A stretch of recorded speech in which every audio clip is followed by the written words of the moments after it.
प्रिय भाइयों बहनों, वैसे हमारे लिए सब तो एक ही है। हमारा कोई खास भाई खास बहन ऐसा कोई संबंध नहीं है, होना भी नहीं चाहिए। क्योंकि जो जैसे माँ की दृष्टि होती है बच्चों के साथ, उसके बर्ताव में जिस जिसके जैसे नेसेसिटीज हो उसके अनुसार उसके साथ वो बर्ताव करती है। जिसको ज्यादा भोजन चाहिए उसको जैसे भीम ज्यादा खिलाना, जिसको कम चाहिए उसको कम खिलाना, ये तो स्वाभाविक चीज है। ये कहते हुए भी मेरा बीदर के साथ कोई एक क्या कहे विचित्र नहीं, अद्भुत नहीं है, लेकिन एक खास संबंध है। क्योंकि पहले बार जब मैं बीदर आया, बाबूजी महाराज के साथ आया था, शायद सन 68 में। हैदराबाद से बीदर आए, गुलबर्ग आए। पहले बीदर बीदर पहुंचे शायद 11:30 बजे सुबह। बाबूजी बहुत थके थे। उस समय तो उनका उम्र कम था, 62 64 कुछ ऐसा, नहीं नियरली 70। फिर भी थक जाते थे। तो सबने उनको इतने बड़े बड़े सीढ़ियां 6 7 थी उस घर में। हमें याद नहीं वो किसका घर था, बट कठिन। जैसे पहाड़ पे चढ़ना, बाबूजी चढ़ते गए आगे, उनके पीछे सब चले गए और मैं अकेले रह गया। तब वहां एक सज्जन आए हमारे पास और बाबूजी महाराज के पास कहने लगे कि मुझे ये शुरू करना है ध्यान मार्ग में, सहज मार्ग। तो बाबूजी महाराज ने मेरे तरफ मुड़ के देखा और कहा कि पातस आती तुमरे पट लो। वो इनके पिताजी थे, श्रीनिवासराव कासमपुर। तो जब मैं प्रिसेप्टर बना था उसके बाद पहले मैं एक अभ्यासी बनाया, तो वो बीदर में नहीं। और वो हमारे खास भाई भी हैं और सारा उनके परिवार सब अभ्यासी हैं। हमें याद है रायचूर के पास कहीं गए थे और शायद 60 65 70 लोग थे इनके, 3 पीढ़ी। सबको श्रीनिवासराव भाई ने शामिल करा दिया हमारे सामने। हमें बहुत खुशी हुई। अब हम देखते हैं कि आजकल मियाँ आता है, बीबी नहीं आती। बीबी आती है तो मियाँ नहीं आता है। लड़का आता तो पिताजी कहते हैं कि वहां क्या कर रहे हो जाके। लेकिन जैसे बाबूजी महाराज कहा करते थे, सिनेमा में जाते तो सारा परिवार ले जाता है, बाहर खाना है और पेट बिगाड़ना है तो सारा परिवार चले जाते वहां,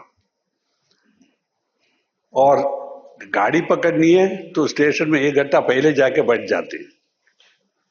सिनेमा जाना है तो 1.5 घंटा पहले जाके टिकट लेके खड़े हो जाते। लेकिन सत्संग में आओ बोला तो शुरू में 4 8 10, जब दैट्स ऑल कहते हैं 20 लोग। तो ऐसी लापरवाही नहीं होना चाहिए। क्योंकि अब इसने हमारे छोटे भाई ने भाषण दिया है अनुशासन के बारे में, स्पिरिचुअल अनुशासन।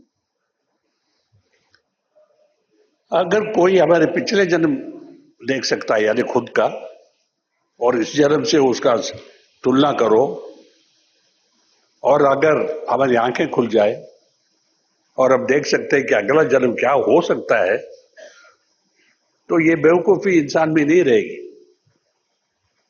वो कहेगा मैं क्या था, अब क्या हूं, और आगे चल के हमें क्या बनना है। नहीं, अगर चोरी करने वाले लोग आते हैं संत नाम देके, तांत्रिक के नाम लेके, कहते हैं 5 रुपया रखो, टोपी लगा दिया उसके ऊपर, उठाया तो 50 रुपया हो गए। सेठ साहब से कहते, साहब, सेठ साहब पूछते हैं, लाख रुपया रखे तो हो जाएगा ऐसे ही? अरे वो छोटी सी बात है, लेकिन रात को अर्ध रात काली पूजा करके ही हो सकता है। तो पधारिए स्वामी जी, चरण छुआ, दक्षिणा दी। वो आ गए रात को 12 बजे।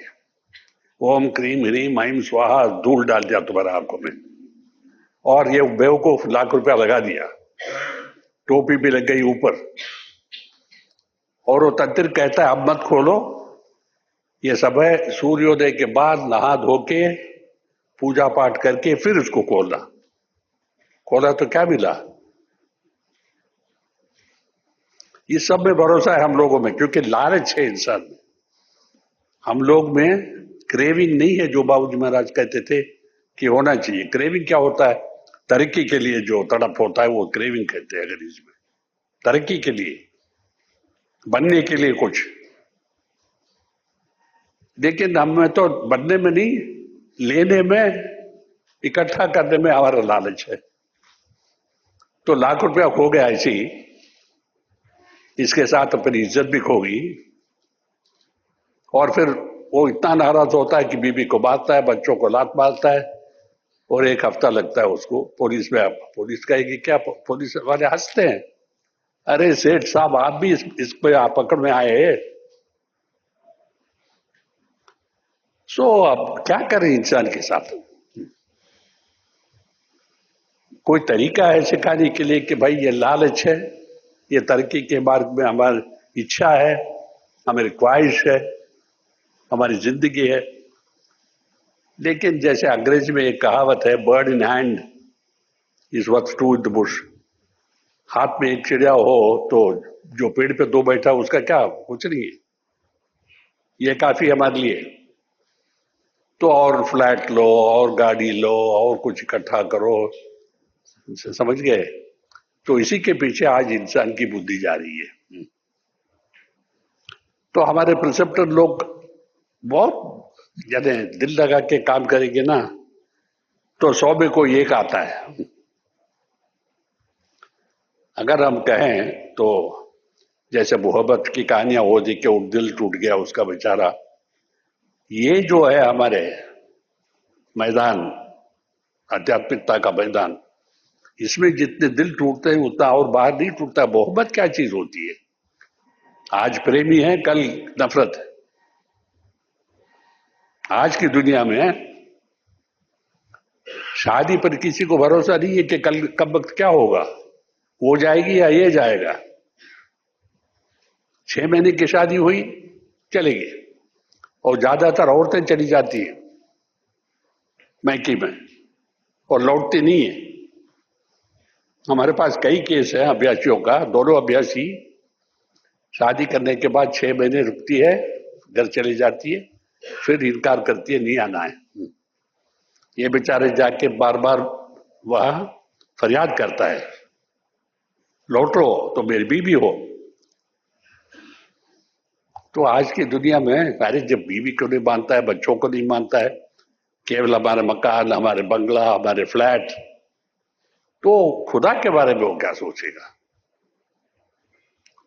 लेकिन जब तक खुदा के बारे में नहीं सोचोगे, बार बार इस दुनिया में आने पड़ेगा। इस जन्म में अगर आपने 4 फ्लैट लिया, 50 लाख इकट्ठा किया और 2 गाड़ियां ली, अगले जन्म में आपको 50 फ्लैट लेके 200-250 गाड़ी लेनी पड़ेगी। और उस मार्ग में जाते जाते जाते जब नफरत हो जाए, फिर गाड़ी मुड़ती है। पुनर्जन्म का अर्थ यही है। ये नहीं कि खुदा कहीं बैठा है और परीक्षा लेता है और फिर कहता है तुम नरक में जाओ, तुम स्वर्ग में जाओ। ऐसी कोई बात नहीं है। हम खुद अपने राह ढूंढ लेते हैं, उस पर चलने लगते हैं, उस मार्ग में हमारी लालच बढ़ती है और फिर हम क्या होते, बर्बाद हो जाते हैं। समझ गए? फिर सोने के पलंग में लेटो, रेशम के बेडशीट पर सो, क्या फायदा है? अभी बड़े बड़े लोग जो गुजर गए, चंदन को खाट लगा के उस पर उनको जलाते हैं, अंतिम संस्कार। अरे चंदन में जलो, चंदन में राख बनो या बांस में बनो, फर्क क्या पड़ता है? तुम तो राख बन गए। सही है कि नहीं? तो हमारे कहने का मतलब है, सोचिए, हमें एक कमरे में सोना है तो 4 बेडरूम्स के फ्लैट हम क्यों ले?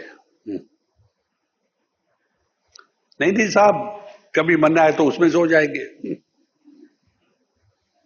नहीं, फिर उसमें से आगे और मन में तरक्की होती है हमारी, इच्छाएं। ये दो भी क्यों रखे आप? कभी कभी यहां कभी कभी वहां साहब, ये पूछने वाली बात है क्या? और वो जो वहां एक फ्लैट रखा है वहां भी एक नारी है, नहीं साहब वो तो वीकेंड्स के लिए, शनिवार हम वहां चले जाते हैं। और ये दो इंतजार करती रहती जब मैं कब लौटूंगा। ये तो आप लोग तो समझ सकते हैं, नारी लोग। तो आज की दुनिया में जैसे पैसा बढ़ता है, इज्जत कम होती जाती है। क्योंकि जैसे अंग्रेजी में कहावत है, behind big money there is always big crime. Crime समझते हैं ना आप लोग? चाहे धोखा हो, चाहे खून हो, चाहे चोरी हो, क्राइम इज क्राइम। बहुत पैसा है जिसके पास है, उस पर हम भरोसा नहीं कर सकते कि वो अच्छा आदमी है, उसके बोलचाल ठीक है, उसके चलन फलन सब ठीक है, उसे नहीं भरोसा कर सकते। क्योंकि ऐसा कोई कमा नहीं सकता है, चोरी ही कर सकते। लेकिन आज की दुनिया में बड़ा लोग कौन है? वो बड़ा आदमी है साहब, 50 करोड़ का मालिक है। मैं एक जगह था जहां से एक बड़ा पॉलिटिकल लीडर आया था, यानी उस उस प्रदेश का या उस इलाके का। और वहां के लोग उसके प्रशंसा में कहते थे कि साहब इसके पिता ने 10,000 लोगों को कत्ल करवाया और इन्होंने अभी तक 1,000 लोगों को कत्ल करवाया। और ये इतने शान से बोलता है अपनी प्राइड से, कि जैसे उन्होंने खुद किया है। शर्म नहीं आती लोगों को आज की दुनिया में ऐसा कहना? नहीं, आप पूछिए उसने कैसा कमाया? साहब लेना देना तो होता ही है। ये लेना होता है या लेना देना भी होता है? लेना देना नहीं होता है, लेना लेना होता है। तो इसका सारांश क्या है? Be suspicious of big money. क्योंकि वो, हम क्या कहेंगे, सही कमाई नहीं हो सकती है। अब हम न्यूज़पेपर में, अखबार में पढ़ते हैं कि बिल गेट्स जैसे आदमी हैं, 1 सेकंड में उसके क्या 1 लाख डॉलर की कमाई होती है 1 सेकंड में। ये तो शायद कुबेर के पास भी नहीं है। और लक्ष्मी भी नहीं दे सकती है। लक्ष्मी शायद ऐसे लोगों से लेके इंटरेस्ट पर लेती है, भाई हमें 50 करोड़ दे दो, हमें बांटना है। कब लौट आएगी? जब तक मैं तेरे साथ हूं तुम्हारा पैसे सुरक्षित है। लक्ष्मी न हो तो पैसे कहां से आते? लेकिन ये बेवकूफ कहता, तू क्या है, तू एक औरत हो, हमारे क्या सबूत कि तुम कल लौटाएगी पैसे? तो लक्ष्मी पैसा देके चली जाती है और ये गए भीख मंगे। तो आज की दुनिया की ये सारांश बताते हैं। अब आप लोग पूछो कि आध्यात्मिकता में क्या रखा है?